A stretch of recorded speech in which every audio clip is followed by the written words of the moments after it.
Today's reading is I think it's a masterclass in Christian witness to the world. In the 10th chapter of Luke's Gospel, we get a specific list of instructions that Jesus gave 70 individuals as they set out to proclaim the good news of the kingdom of God, healing the sick, bringing release to the captives, giving dignity to the poor and downtrodden, the looked over, looked through, and looked down upon. And in order to accomplish their task at hand, Jesus wanted these disciples to travel light, right? No purse, no bag, no sandals. In other words, they were supposed to rely on the goodwill of others. The only thing they carried with them was the dirt on their shoes, which they would leave behind as a silent protest if they were not treated well. But in all of this instruction, there's one part of this missionary discourse and Jesus' instructions that I find particularly funny, and perhaps if we dig a little further in, particularly insightful as well. My question is this when I read this. What does Jesus have against picky eaters? Did you catch that? Not once but twice, Jesus goes in on picky eaters. Verse 7. Remain in the same house, eating and drinking whatever they provide. And then again in verse 8. Whenever you enter a town and its people welcome you, eat what is set before you. And I can't help but thinking, perhaps when I was a child and I didn't eat vegetables, like any vegetables, my parents should have brought out the Bible and read the passage out loud to me, right? But I think there might be more here than that. I think we can use it for something else, rather than a guide to shaming the discerning palates among us. Hear me out. I think these lines about table fellowship will actually help us to get to the main point of this passage. The main point about discipleship. The main point of why we do church together, why we're here, and what it takes to do it well. And all this starts in the faraway land of Wyoming. Some of you know that my wife, Kendra, spent her high school years in the mountain town of Rock Springs, Wyoming. Her father, a pastor, got a call in the town, so before her sophomore year of high school, the whole Joyner family moved from suburban Boston to the southwest corner of our nation's least populated state. And while they were moving, Kendra petitioned her parents that she should stay in Boston, right? She even set up someone who would take her in for the last 3 years of high school. She wasn't going to move to the desert. Well, fast forward many years later, she loved it. She really found a home in Wyoming and all of its unique quirks. And fast forward many years after that, and neither Kendra nor her parents live in the cowboy state any longer, but her older brother has really put down roots and never left. He stayed to go to the University of Wyoming and then worked in Laramie for a number of years before moving to Casper, where he now lives. And this past Thanksgiving, Kendra, our dog Connie, and I drove out to go see him. Regretfully, in the 8 years that Kendra and I have been together, I've only met my new brother, rather twice. And one of those was our wedding when you're not really talking to anyone. So really once, I've only ever really sat down and talked to him one other time in 8 years.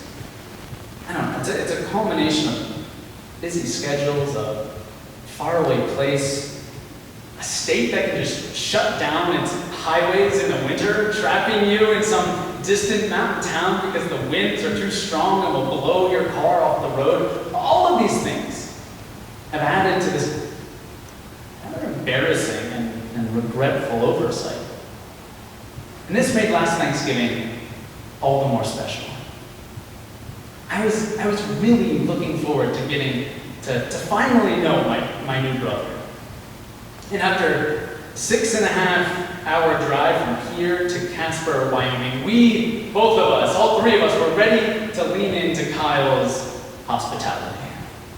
Remain in the same house, eating and drinking not moving from house to house like Jesus says. All of that, not being in the car, it sounded great.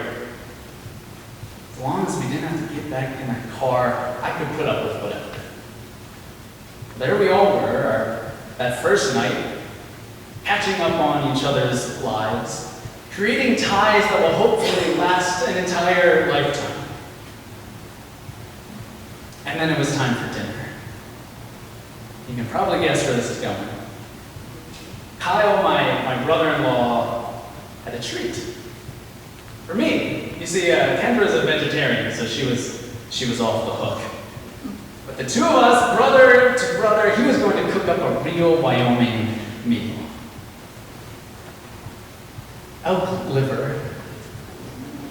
Fresh elk liver. You see, his friend had just gone out and shot a big elk and gave Kyle, who he knew liked liver and onions, this whole big elk liver. That was his gift to Kyle, and now this was Kyle's gift to me. And he asked, he said, Dan, do you like liver? Truth be told, I'm not sure I don't know if I've ever really had it, right? At least not even beef liver, which I think he assumed we were talking about. The closest I've come is eating duck foie gras with a baguette and a bottle of wine in the south of France. That doesn't really, I don't think that's what he was asking me. But of course, I answered, I love liver. Great, he says, but just to warn you, elk liver is really pungent.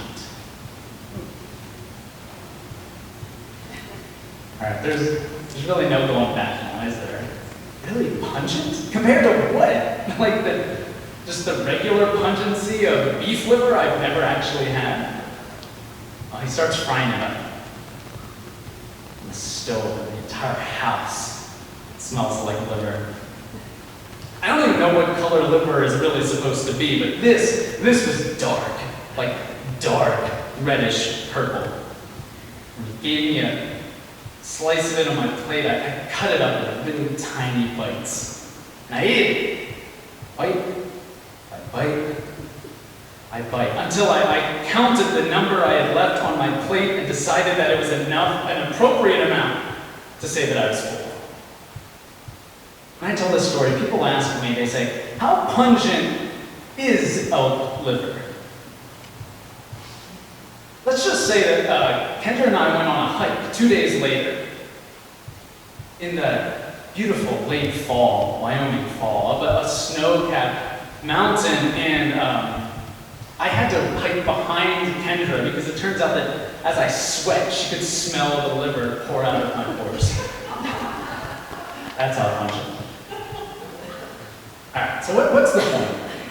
Get to the point, Pastor Dan. What's the point of this story? We're supposed to eat whatever is set in front of us? That's what Jesus says. It's more than that. In other words,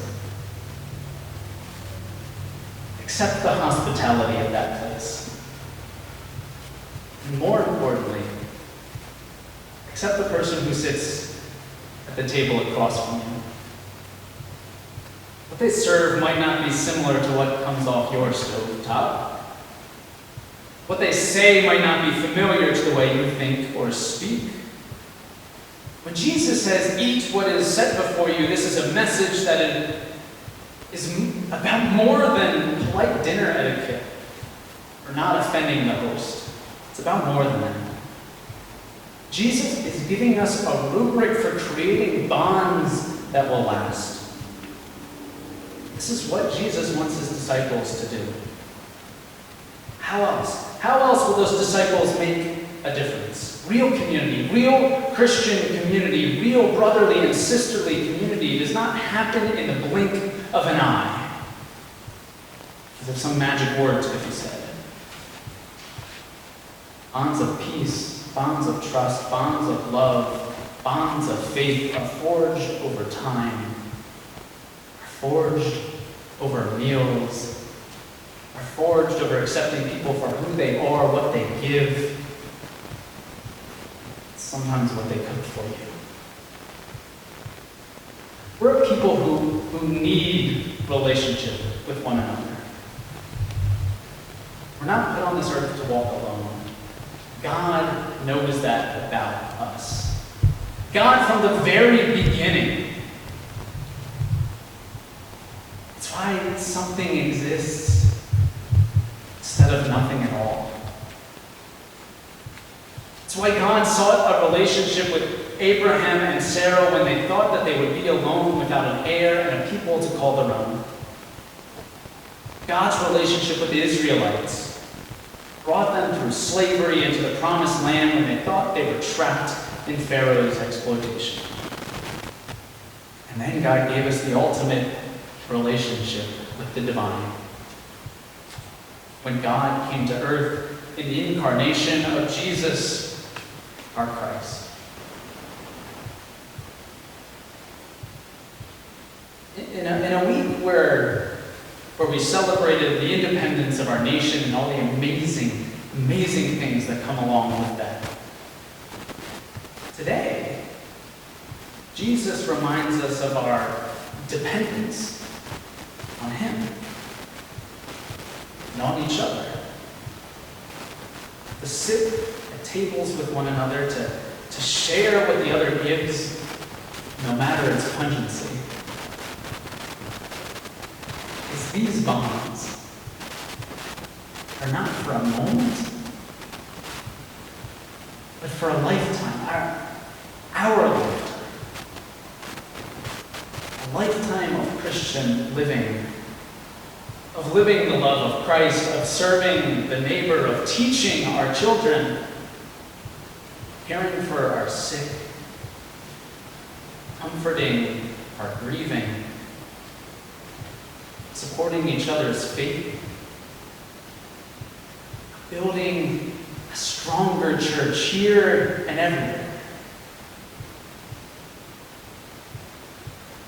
Generations to come.